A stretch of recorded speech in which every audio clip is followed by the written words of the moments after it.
Welcome back friends. तो आज हम लोग देखेंगे इलेक्ट्रिक फील्ड क्या है। ठीक है, तो मान लेते हैं एक चार्ज है Q। ठीक है, अब जितना दूर तक इस चार्ज का फोर्स फील्ड जो है, ठीक है, वो स्प्रेड रहेगा। ठीक है, वही जो दूर तक मतलब जितना एरिया तक इसका फोर्स फील्ड इफेक्टिव रहेगा, स्प्रेड रहेगा, वही हो जाएगा इस चार्ज के लिए इलेक्ट्रिक फील्ड। ठीक है, मतलब दूसरे भाषा में क्या हो गया, मान लेते हैं एक दूसरा चार्ज हम लोग इधर रख दिए Q0। ठीक है, तो Q0 इस चार्ज के लिए जितना दूर तक एक फोर्स एक्सपीरियंस करेगा, ठीक है, वही हो जाएगा इस चार्ज के लिए इलेक्ट्रिक फील्ड। मतलब इस चार्ज के जितना दूर तक बाउंड्री में दूसरा चार्ज एक रखने से वो दूसरा चार्ज एक फोर्स एक्सपीरियंस करता है, वही वही एरिया, वो वाला एरिया हो जाता है इस चार्ज के लिए, ये वाला चार्ज के लिए इलेक्ट्रिक फील्ड। जिस चार्ज के लिए इलेक्ट्रिक फील्ड क्रिएट होता है उस चार्ज को हम लोग कह देंगे सोर्स चार्ज, और ये वाला चार्ज जो एक फोर्स एक्सपीरियंस करेगा उसको कह देंगे हम टेस्ट चार्ज। ठीक है, इस चार्ज को हम लोग कह देंगे टेस्ट चार्ज। अब थियोरेटिकली जो है, थियोरेटिकली जो फील्ड है, field spreads, theoretically field infinite तक स्प्रेड कर सकता है। ठीक है, मतलब बहुत दूर तक इसका जो इलेक्ट्रिक फील्ड है, मतलब बहुत दूर तक ही इस चार्ज के रेडियस में आने से कोई दूसरा चार्ज एक फोर्स एक्सपीरियंस करेगा।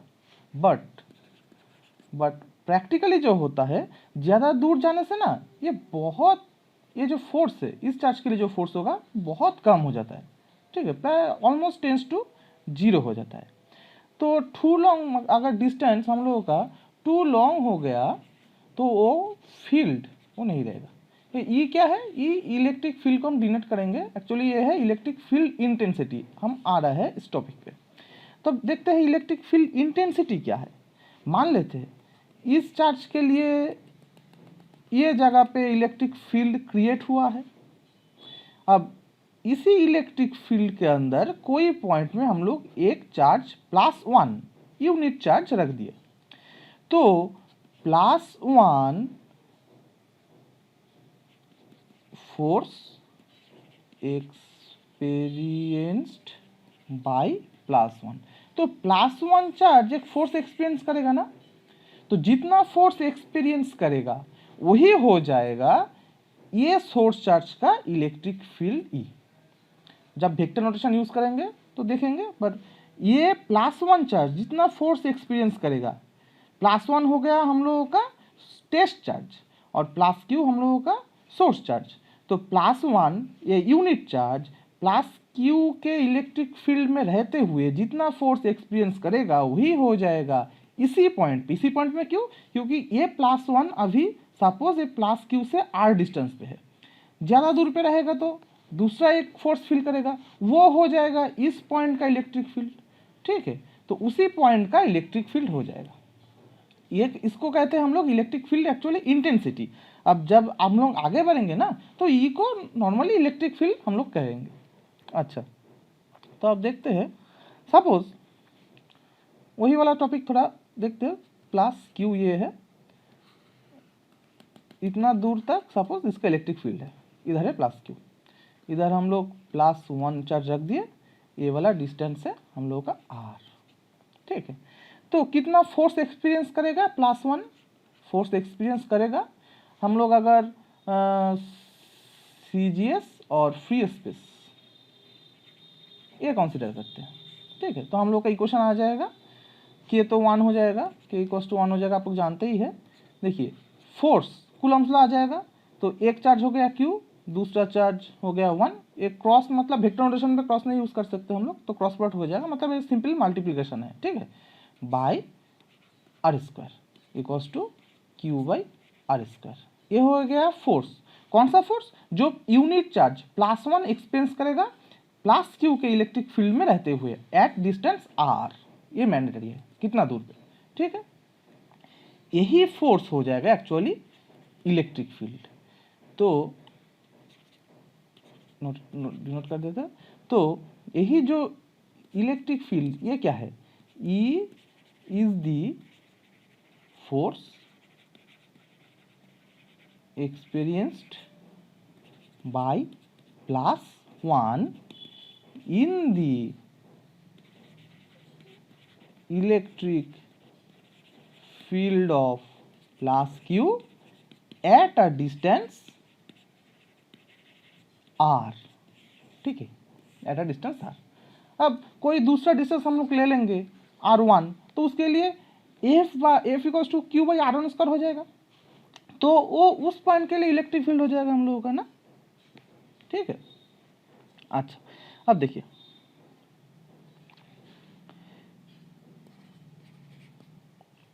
एट पॉइंट, चलिए अगले पेज पे चलते हैं हम लोग। अच्छा,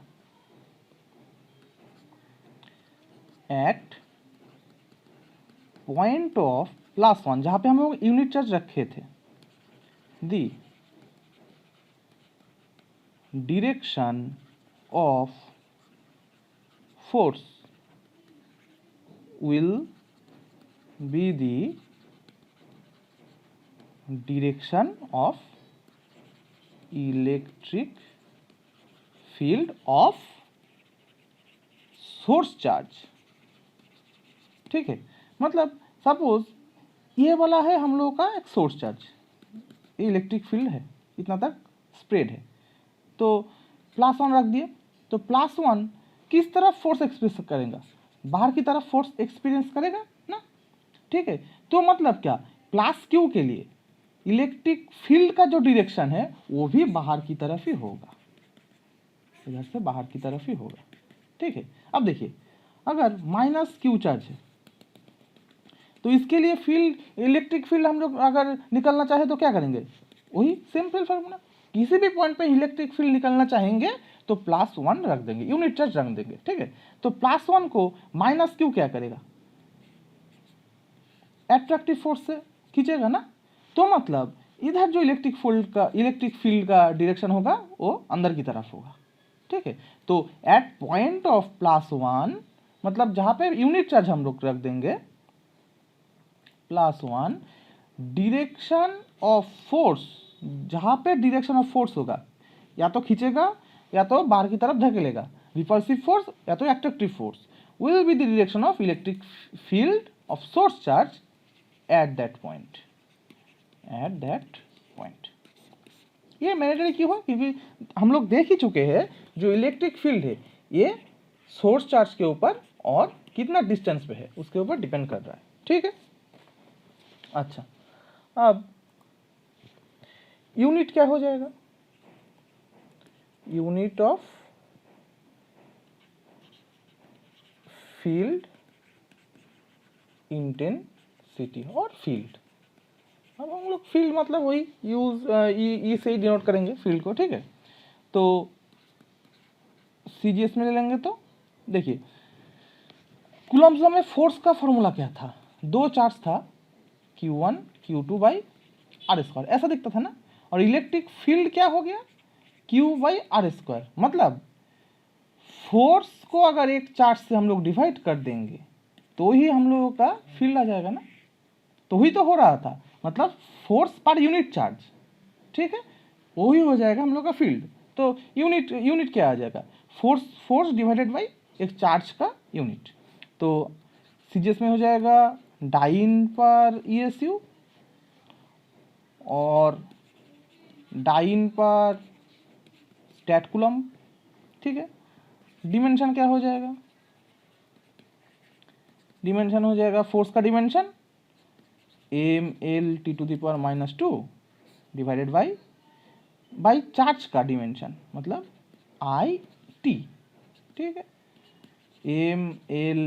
mL(T⁻³ हो गया और I इनवर्स हो गया।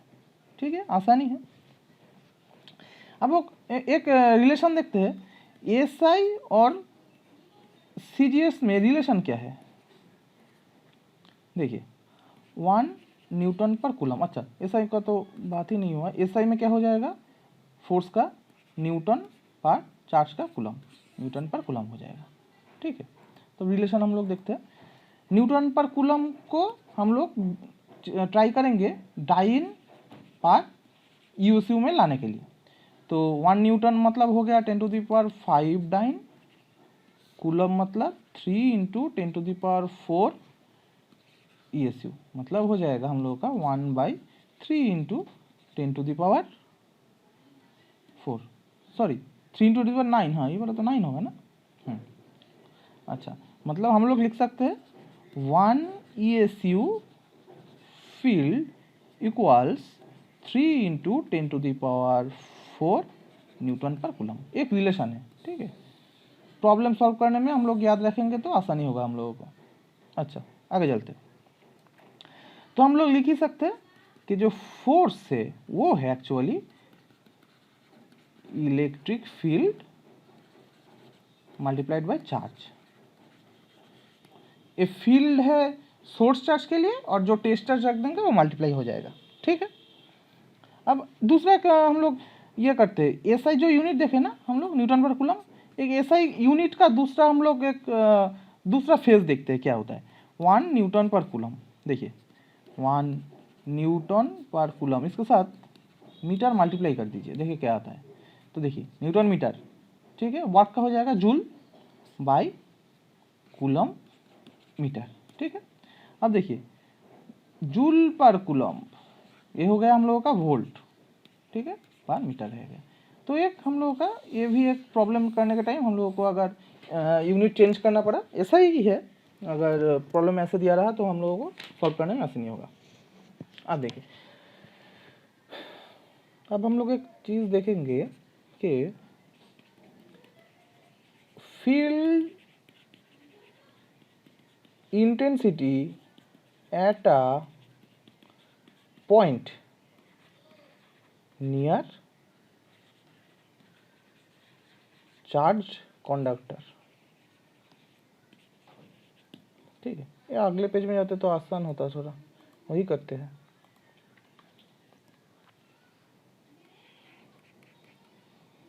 निकालना चाह रहे हैं हम लोग field intensity at a point near charged conductor. ठीक है, देखिए सपोज